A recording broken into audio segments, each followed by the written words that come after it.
In the last video, we learned all about the destroy behavior. And what we're going to do in this video is learn about the spawn behavior, which is the exact opposite of destroy. Instead of destroying or deleting things from our stage, we're actually going to kind of give birth or create different actors. So just like with destroy, there's a few things that we actually have to set up before we can even demonstrate destroy. So just follow along, and there's some interesting things to learn as we create our scene setup. So I'm going to create two actors. So I'll click create an actor for our first actor, and I'm going to double click on that and name this first actor Bird. And with that actor selected down here in the attributes area with the actor tab selected, I'm going to change the color of my bird to something like yellow. So we have our yellow chicken actor. And the size of the actor I'm going to change from 120 down to something a little bit smaller, something like 60 by 60. And if I drag and drop Bird into my stage here, you can see we now have our yellow chicken actor inside our stage. So let's go ahead and give our chicken some movement. So again, I'll click on the bird actor here in the actors tab, and then I'm going to open up the backstage or the bird's brain.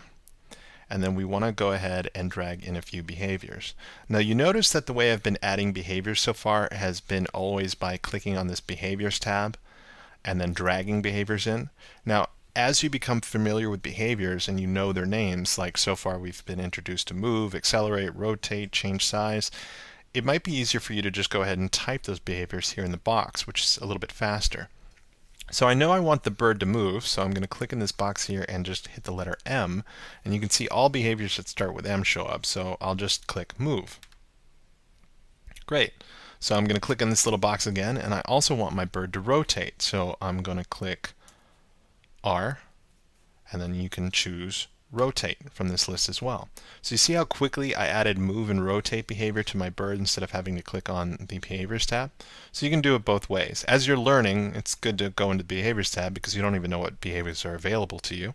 But as you know exactly what behaviors you want, you can always use that box to just type it in. So I'm going to have my bird move forward, which we can see this dial is already set to do, which is in the right direction. And we have it rotating. So let's preview this and see what happens with our chicken. So you can see our chicken is moving around in big circles. So let's slow our chicken down a little bit. So instead of 300, let's just do 200 and then preview that. It's always good to preview as you make changes. Okay, so now we have our chicken running around in circles but staying inside the screen space. So what we want is we want our chicken to spawn eggs. But we don't have any egg actors here to give life to. So let's go ahead and create one. So I'll hit the plus icon here. And this next actor, we're going to make sure that we rename it egg. And we'll leave the egg actor white.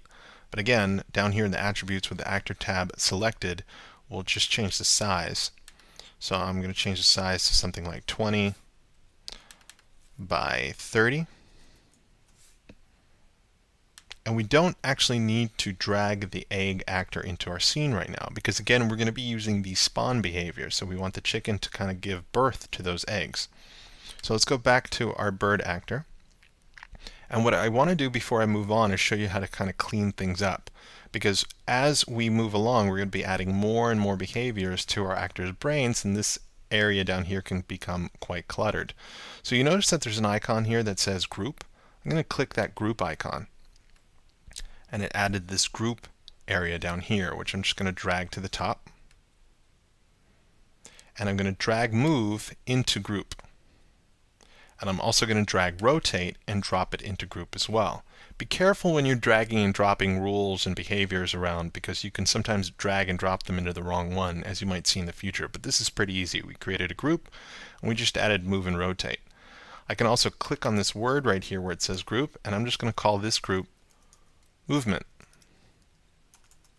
So I know that when I click this arrow and fold this group down, this is my movement group. So see how neat everything is in here now? Great. So now that we have our movement all grouped up and we don't have to worry about that anymore, we can then go ahead and apply the spawn behavior. Now because you haven't seen this yet, you might not know the name, although I already told you. So let's just go back to the behaviors tab and let's scroll down to where it says spawn actor. So click, drag, and drop spawn actor into our chicken. So if we go ahead and preview this now, let's see what happens. We have our chicken, but it didn't spawn anything. Now why not? Well, we have to change an attribute here in our spawn actor. You notice this first pull down here? It gives us again a list of all the actors that we've created. Again, I can't reinforce enough, it's important that you name your actors for this exact reason. If this just says actor 1, 2, 3, 4, 5, you're not going to know which one's which. But it's easy to know that we want to spawn our egg actor. Okay, let's preview this now. So let's see what happens. When we hit preview, we can see that our chicken laid one single egg. Pretty easy stuff. And that's because inside GameSalad we're telling our chicken, spawn this egg. Now let's create something called a timer to make our chicken actually lay several eggs. So you notice up here to the right, there's this timer icon. Go ahead and deselect all of the rules and attributes and behaviors that you have here and just click Add Timer. So you can see now that we've added a new timer. And what I can do is drag this spawn behavior down into that timer. So let's read what our visual coding says here. It says, every 5 seconds, spawn the egg actor. Pretty simple stuff.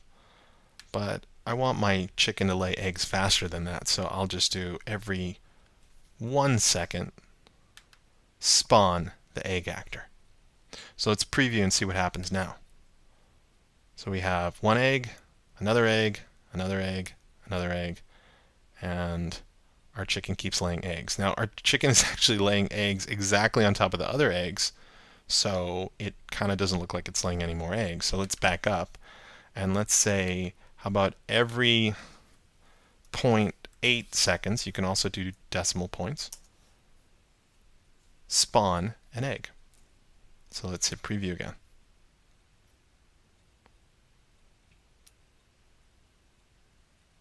There we go. So we're now laying more than one egg. And you can, of course, speed this up by saying, well, every 0.1 second, I want you to lay an egg. So now we have a whole ring of eggs. So that's how spawn actor works.